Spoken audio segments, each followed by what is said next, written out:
So how's it going, guys? I'm here to talk about the Ruthless Aggression Brock Lesnar episode, which was the fourth episode in the series so far, this documentary series. And don't get me wrong, the last episode, with Evolution and everything, was a retelling of history, but it was enjoyable to go back down that, that particular avenue of memory lane.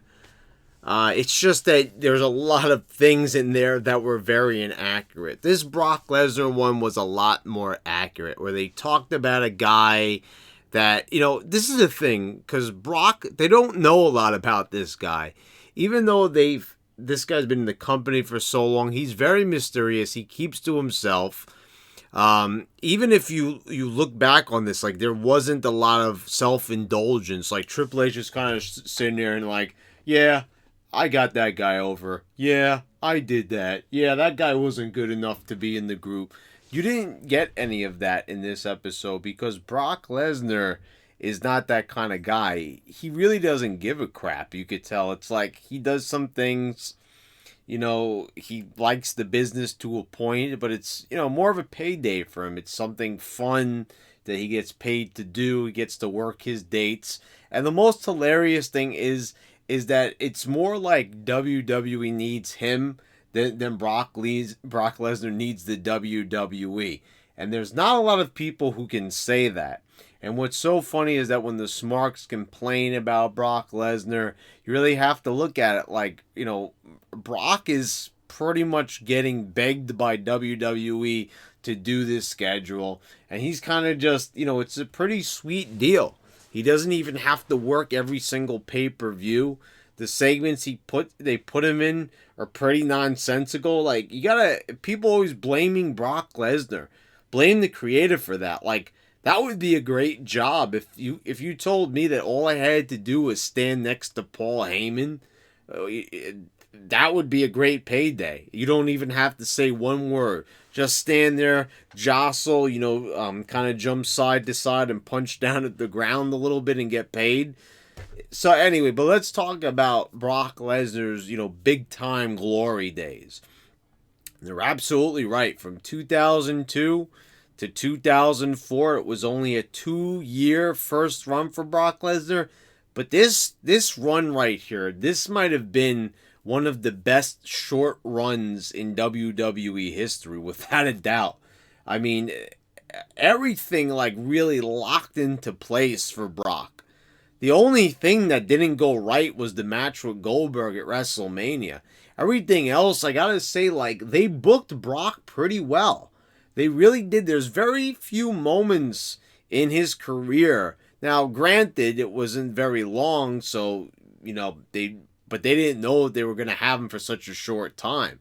So the moments that they did have, like, Brock had a lot of good matches. He had a lot of good moments. They didn't even show one of his best moments was him throwing Zach Gowen down a flight of stairs. And a lot of the other, like, great moments, and they didn't talk about also another interesting moment, too. They talk about his days in OVW. They talk about his, amateur wrestling days, the NCAA championship. They didn't really delve into that enough. Like, that's the thing. They like couldn't wait to get to the WWE stuff. And I don't know if they think that, pro wrestling fans are just so obsessed with the wrestling portion. Like, it would be interesting to hear more about amateur wrestling. Talk a little bit more about that type of style. But I'm guessing that, like, Brock really couldn't be reached for comment because he didn't care enough to really do this. Because these guys, they sit around, they try to figure out Brock's mindset.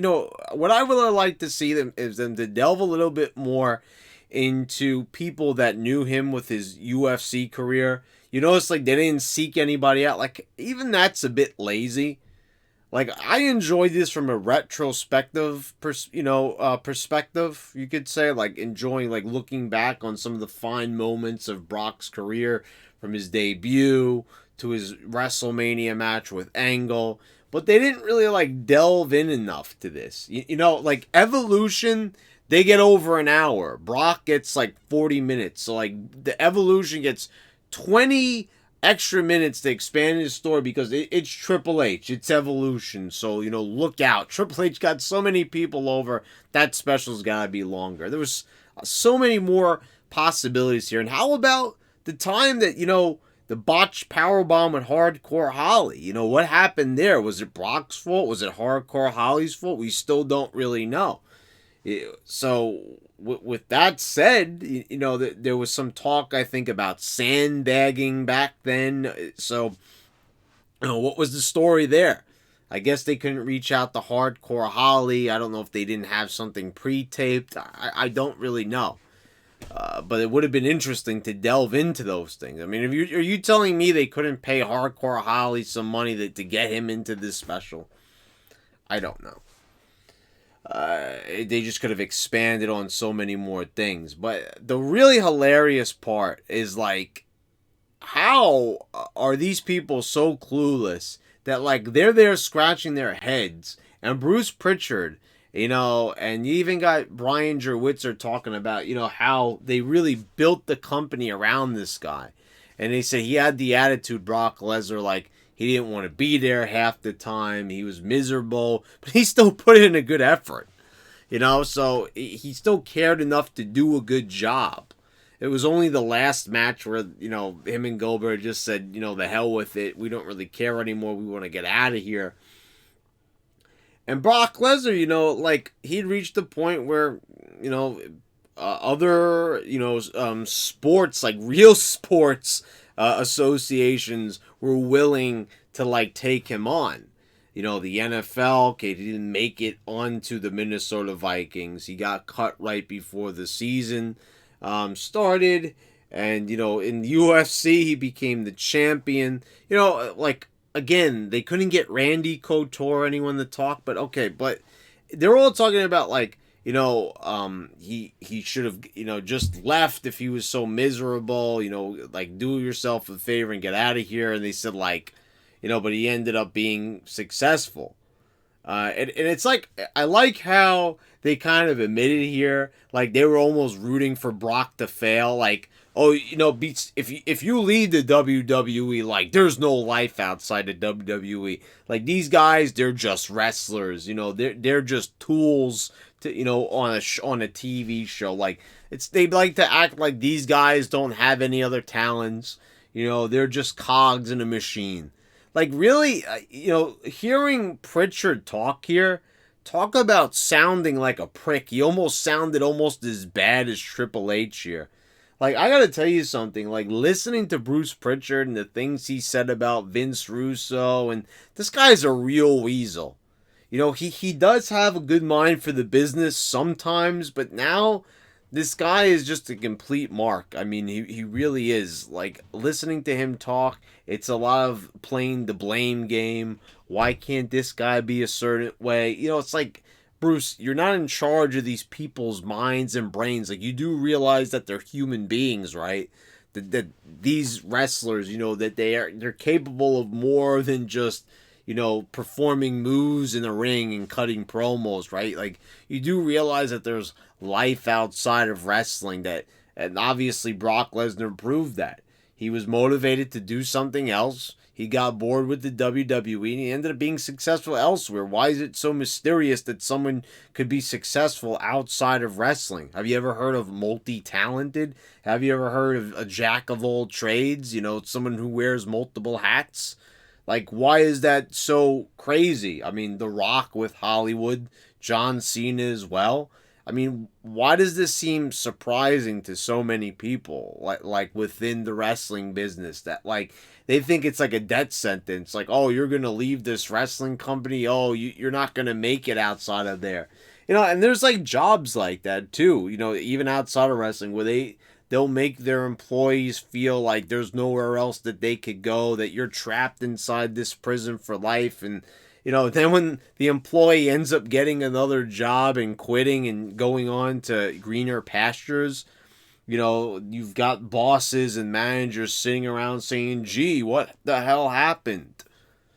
Wow, it's like really mysterious, right? That there's other opportunities out there. And Brock Lesnar was one of those guys that like stuck it to his boss, stuck it to management, and basically said, the hell with this place. I don't like the way it's going. I'm not really enjoying the creative, and I'm just not getting the same experience that I once did out of it. Like, exactly, if he's unhappy, they try to guilt trip him. Like, oh, we gave you all this success. It's kind of like, other employers, oh, we gave you a job, we hired you. It's like, now you want to leave? It's like, they don't realize that, like, these people have to do what's best for them. I understand, like, an employer then has to, like, them find a replacement and everything like that. And it might be tough on them. But you have to understand, like, that these are human beings. They're not machines. So it really shows that, like, WWE and the management and the creative at the time and, all the players involved, they're not really that much different than, like, say, an office job or a retail job or any job for that matter. The boss will always look at you as a tool, as a cog in the machine, as someone that should be thankful for just being there. Like, they want, like, Brock to be like the wrestlers today, apparently, back then. That was still like a small little, mindset back then. Like, they should click their heels together and be like, gee, I'm happy to be here, guys. I'm really grateful for the opportunity. It's like the same thing with Triple H. Like, there was a lot of insight in that last episode with Evolution. God forbid you don't take it seriously and you don't eat, sleep, and drink the business, and you're obsessed with it.